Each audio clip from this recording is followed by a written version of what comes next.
The wind was a blade against the mountain's throat. It keened through the skeletal pines, a sound of pure and ancient grief that mirrored the hollow space inside Alara's chest. Before her, the cabin sagged into the earth as if weary of standing. It was not a home. It was a tombstone for a life that was gone. The final, bitter inheritance from a father who had lost everything.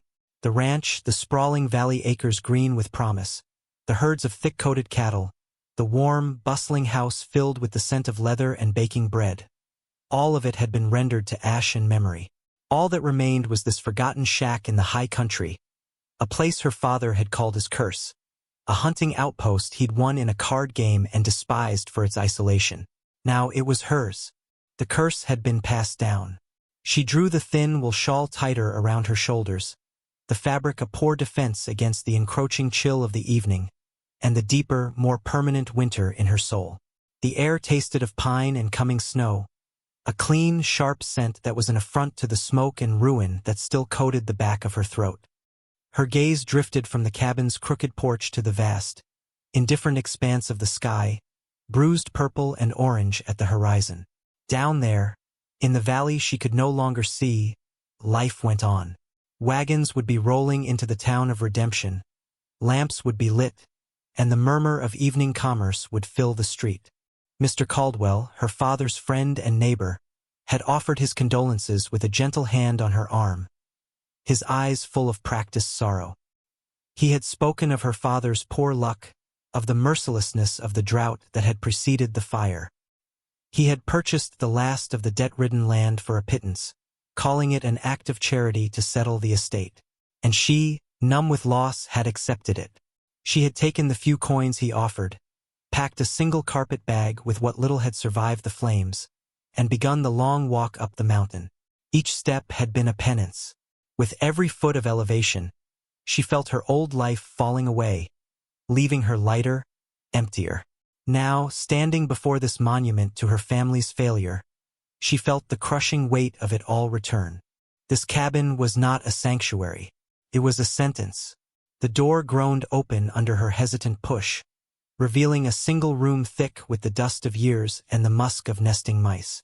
A stone hearth, black with old soot, dominated one wall, and a crude bed frame lay in the corner.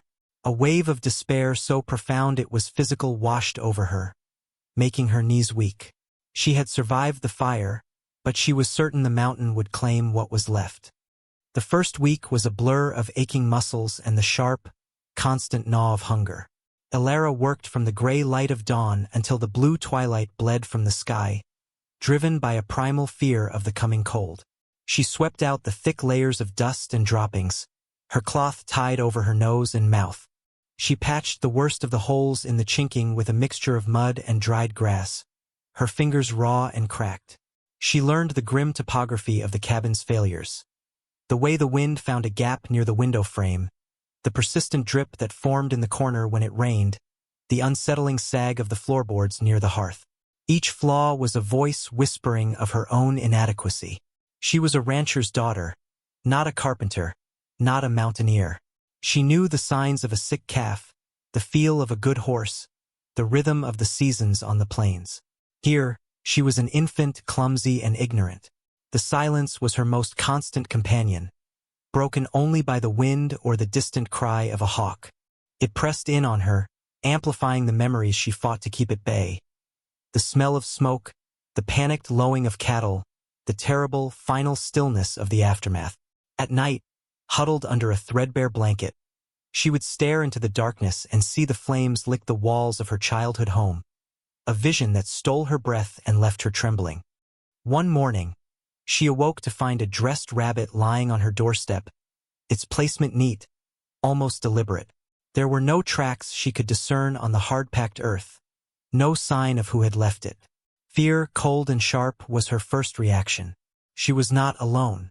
She spent the day with her father's old hunting rifle, the one possession she had pulled from the wreckage. Propped near the door, her senses stretched taut. But the day passed in unnerving peace. The next morning, a small stack of dry, split firewood had appeared beside the rabbit's remains. It was good, seasoned oak, far better than the damp pine she had been struggling to gather. This was not a threat. It was help. Still, she remained wary. Days later, she saw him for the first time. He was a shape at the edge of the trees, as still and silent as the granite boulders scattered across the slope. He was tall and lean, clad in buckskin, with a rifle resting in the crook of his arm. He watched the cabin for a long moment, his face unreadable from the distance, then turned and melted back into the forest. He left nothing that day, but his presence lingered. The townspeople had spoken of a man on the mountain, a trapper named Silas. They spoke of him in low tones, with a mixture of fear and disdain. An outcast, they'd called him. A man who preferred the company of beasts to that of his own kind. Alara found she felt a strange kinship with the idea. She, too, was an outcast now, banished to this lonely peak. Their interactions, when they finally came, were born of necessity and conducted in a language of gesture and silence. He never approached the cabin directly when she was outside. He would leave his offerings, another rabbit, a brace of grouse, once a small pail of wild berries, and disappear. She, in turn, began to leave something for him. The first time, it was a small portion of the stew she'd made, left to cool on a stump near the treeline. She watched from the window as he appeared near dusk, collected the bowl, and vanished without a backward glance. He returned the bowl the next day, clean, with 2 trout nestled inside. No words were exchanged. None were needed. A quiet, careful barter began. He provided meat and expertise. She provided a small measure of warmth, a link to a world of hearths and cooked meals he had long since abandoned. She learned by watching him from a distance. She saw how he moved through the woods, with an economy of motion that was both graceful and deadly. She studied the way he set his snares, the knots he used, the way he read the sky for signs of changing weather. He was a part of the mountain and she was a trespasser, but she was a stubborn and determined one. One afternoon, as she was attempting to secure a loose shutter before a coming storm, the rotten wood of the porch step gave way. Her foot plunged through, and she fell hard, her ankle twisting with a sickening crack of bone. Pain, white-hot and blinding, shot up her leg. She cried out, a sharp, involuntary sound that was swallowed by the vast emptiness. She lay there, half on the porch, half off, the world tilting in a haze of agony. Through the shimmering curtain of her tears, she saw him emerge from the trees, moving faster than she'd ever seen him move before. He was at her side in moments, his face a mask of grim concentration. He knelt, his hands surprisingly gentle as they probed the injured ankle. The touch was firm, clinical, and sent a fresh wave of fire through her. "It's broken," he said. His voice was rough, like stones grinding together, a sound unused to forming words. It was the first time he had spoken to her. He wasted no more time on language. With startling strength, he lifted her, one arm under her knees, the other supporting her back, and carried her inside the cabin. He laid her on the cot, his movements efficient and stripped of all sentiment. He built up the fire, his back to her, then went to work, splitting straight branches with his knife and tearing strips from one of his own shirts to create a makeshift splint. He worked in silence, his focus absolute. Alara watched him, a strange sense of detachment settling over her. The pain was a dull, throbbing ocean, and she was adrift upon it. But for the first time since she'd arrived on the mountain, she was not entirely alone. The weeks that followed were a slow, painful lesson in dependence. With her ankle splinted and useless, Alara was a prisoner in the small cabin. Silas became her keeper. He came every day, his arrivals as quiet and reliable as the sunrise. He brought her food, tended the fire, and fetched water from the creek. He would check the splint, his touch impersonal yet careful, his expression giving nothing away. He rarely spoke. When he did, it was in short, practical statements. More snow coming, eat, keep the leg raised. His silence was not unkind. It was simply a part of him, as ingrained as the lines on his face. She found herself studying those lines, the weathered map of a life lived in hardship. There was a deep sadness in his eyes, a guarded stillness that she recognized. for it mirrored her own. They were two solitary creatures, wounded in different ways, circling each other in the quiet confines of a single room. She began to talk to him, filling the silence with stories of her past, of the ranch of her father. She didn't know why she did it. Perhaps it was the fever from the pain, or the profound loneliness, but the words spilled out of her. She spoke of her mother's garden, of the time she'd helped birth a foal during a thunderstorm, of her father's booming laugh. She spoke of the fire, the words catching in her throat, the memories still raw and sharp. He listened. He never interrupted, never offered platitudes. He would simply sit by the fire, sharpening his knife or mending a tear in his coat, and let her words hang in the air until they settled. His quiet presence was a balm, a solid, unmoving thing in her chaotic world. Trust was not a decision. It was a slow, creeping vine, growing in the spaces between their silences. As her ankle began to heal, a restless energy took hold of her. Confined to the cabin, her eyes fell on every imperfection, every reminder of her precarious existence. The most maddening was the draft that snaked from beneath the floorboards near the hearth. It was a constant, icy breath that no amount of piled rags could stop. With the first deep snows not far off, it was a weakness she could not afford. One afternoon, using the heavy poker from the fireplace as a lever, she decided to pry up the offending board. It was a struggle. The old wood groaned in protest. Its nails rusted fast. Silas was out on his trap lines, and a fierce, stubborn pride kept her from waiting for his help. This she could do herself. With a final, wrenching heave, the board splintered and came loose. A puff of stale, musty air rose from the dark space beneath. She peered into the crawlspace, her eyes adjusting to the gloom. It was mostly dirt and cobwebs, but something was wedged between two of the floor joists. It was a small, flat package, wrapped in oilskin and tied with twine. Her heart gave a curious, heavy thump. It was placed too carefully to be random debris. With trembling fingers, she reached into the darkness and pulled it free. The oilskin was stiff and cool to the touch. She carried it to the small table, her hands fumbling with the knot. Inside was a thin leather-bound ledger and a small stack of letters, tied with a faded ribbon. The handwriting on the first letter was her father's. She sank onto the stool, her breath catching in her chest. To whomever finds this, it began, the script shakier than she remembered. I write this not as an excuse, but as a record, for I fear my time is short and my name will be remembered only for my failures. She read on, her blood turning to ice in her veins. The letters, written in the months leading up to the fire, laid out a story of methodical ruin. It wasn't bad luck or the drought that had destroyed them. It was betrayal. Her father wrote of loans called in unexpectedly, of cattle buyers who mysteriously vanished on the eve of a sale, of whispers and rumors that turned his credit to dust in the town of Redemption. He wrote of his friend, his trusted neighbor, Thaddeus Caldwell. Caldwell, who had offered him loans at a generous rate when the banks would not. Caldwell, who had advised him to double down, to buy more feed he couldn't afford. Caldwell, who had commiserated with him over whiskey as the ranch bled out. The ledger was the final, damning proof. It was not her father's. The handwriting was precise, meticulous. It was a shadow account book, detailing every loan Caldwell had made, not just to her father, but to half the small ranchers in the valley. It listed the assets he acquired when they defaulted, often for pennies on the dollar. The final entry was a valuation of her family's ranch, dated 1 week before the fire.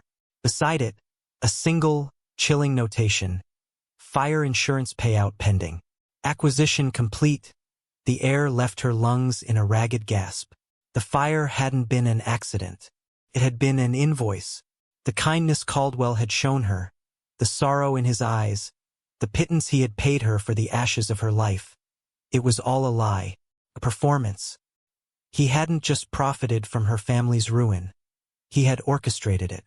The grief that had been her constant companion for months curdled into something else, something hot and sharp and terribly clear.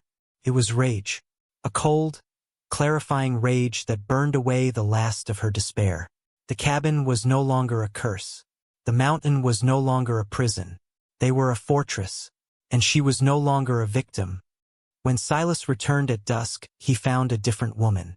The fragile, grief-stricken girl he had carried into the cabin was gone. In her place was someone forged in ice and fire. She was sitting at the table, the ledger open before her, her father's rifle laid across her lap, being cleaned with a focused, almost meditative intensity. The air in the room was taut, electric. He stopped in the doorway, his eyes taking in the scene. He saw the rifle, the grim set of her jaw, the dangerous light in her eyes. He looked at the papers on the table, then back at her face. He did not need to ask what had happened. He had seen men like Caldwell operate before, vultures in fine coats who picked the bones of good men clean. He simply nodded, a slow, almost imperceptible gesture of understanding, and closed the door behind him. He set a freshly skinned beaver by the hearth and began to build up the fire, his presence a silent anchor in the storm of her fury. Her transformation was quiet but absolute. The vulnerability that had clung to her like a shroud was gone, replaced by a rigid, unyielding purpose. Her movements became more deliberate, more efficient. She tested the splint on her ankle, putting more and more weight on it each day, her face tight with pain she refused to acknowledge. Survival was no longer enough. Now there was a reckoning to be had. She took the rifle outside. The first shot she fired went wide, the kick of it jarring her shoulder and making her teeth ache.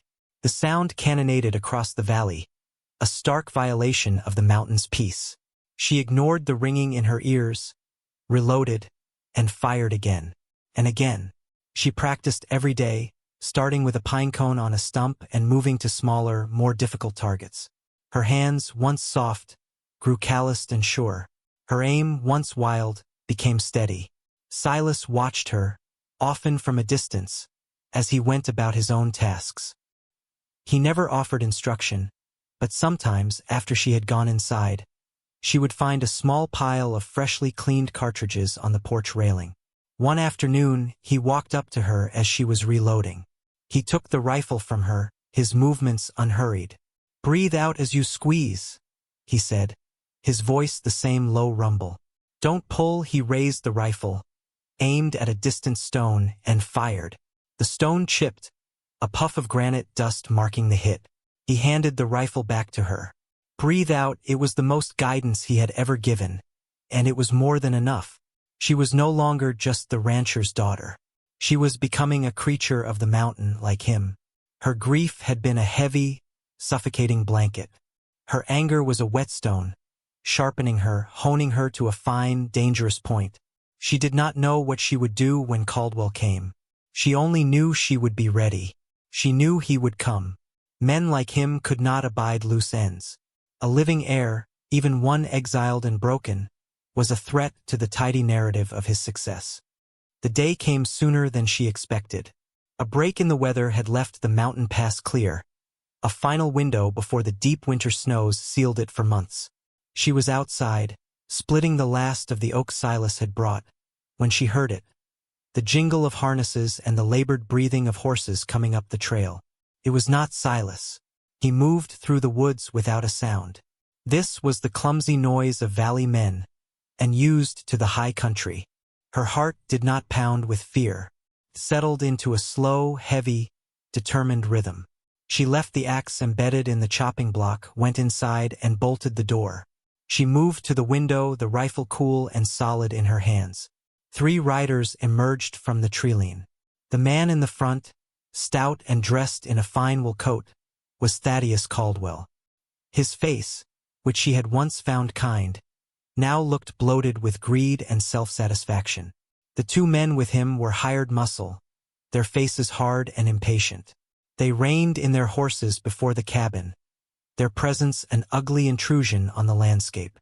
Caldwell surveyed the small, defiant plume of smoke rising from her chimney, a sneer twisting his lips. "Alara," he called out, his voice falsely jovial. "Child, what are you doing up here? The snows will be here any day. It's not safe. I've come to take you back to town. I've arranged a room for you at the boarding house. His charity was as false as his grief. He had not come to save her. He had come to erase her. The cabin door remained shut. The silence stretched, thick with unspoken threat. One of Caldwell's men shifted in his saddle. "She ain't comin' out, boss." Caldwell's face hardened, the mask of concern falling away. "Alara, this is foolishness. This land is part of the estate I purchased. You are trespassing. Now, come out of there before you make this difficult." She raised the rifle, the stock resting firmly against her shoulder, the barrel steady. She centered the iron sights on the center of Caldwell's chest. "Breathe out." The words echoed in her mind. She did not fire. The point was not to kill him. The point was to show him she was no longer afraid. "I found my father's letters, Mr. Caldwell," she called out, her voice clear and cold, carrying easily in the thin mountain air. "I found the ledger." A flicker of shock, then fury crossed Caldwell's face. The color drained from his cheeks. His bluff was called. "What nonsense are you talking about? Your father was a desperate man. Grief has made you hysterical." "Was he desperate when you bought up his debt through a third party in Milltown?" she countered, her voice gaining strength. "Was he hysterical when you advised him to take on the very loans that would ruin him? Was it just bad luck that the fire happened 1 week after you recorded the final valuation of his assets?" Each question was a bullet. Caldwell stared at the cabin, his mouth opening and closing like a landed fish. The two men with him exchanged uneasy glances. This was more than they had signed on for. At that moment, a new figure appeared. From the dense woods to the rider's right, Silas stepped into the clearing. He held his own rifle, not aimed, but held at a ready cant that was somehow more menacing than an open threat. He said nothing. He simply stood there, a silent, buckskin-clad specter, his eyes fixed on Caldwell's men. His sudden appearance shifted the balance of power completely. It was no longer 3 men against 1 frightened girl. It was a standoff. Caldwell's bravado crumbled. His power was built on whispers, backroom deals, and the illusion of respectability. Here, in the stark, honest light of the high country, he was just a soft man who had misjudged his opponent.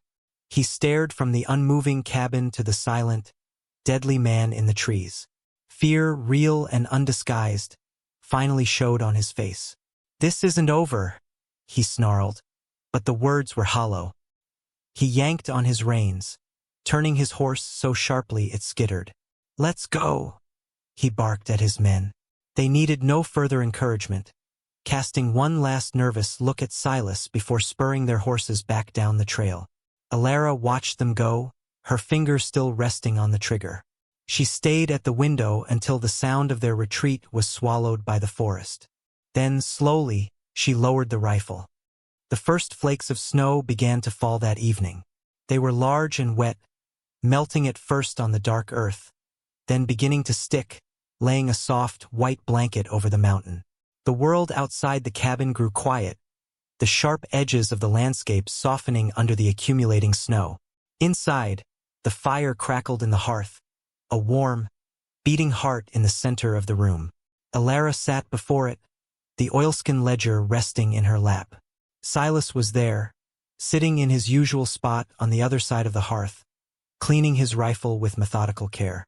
The air was calm, the tension of the afternoon having dissipated with the retreating horsemen. She looked at the ledger, at the neat columns and damning figures that had given her fury a purpose. She had thought she wanted justice, the kind that happened in courtrooms and town squares. She had imagined showing this book to the sheriff, of seeing Caldwell shamed and ruined in the eyes of the valley. But as she watched the snow fall outside, she understood. Justice was not about them. It was not about the valley or the town of redemption. Justice was the steady beat of her own heart. It was the solid feel of the floorboards beneath her feet. It was the strength in her hands and the clarity in her mind.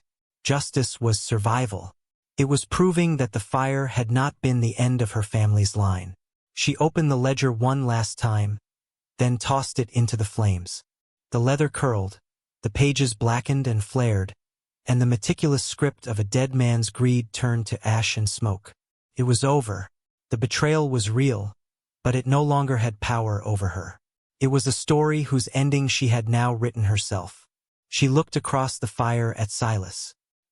He had stopped his work and was watching her, his expression unreadable as ever.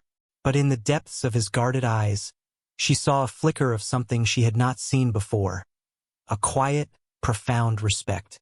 He gave a slight, almost imperceptible nod. In the warmth of the small cabin, with the winter descending to lock them away from the world below, Alara felt a sense of peace settle over her for the first time. The cabin was not a curse. It was her home, and she was not broken. She was resilient,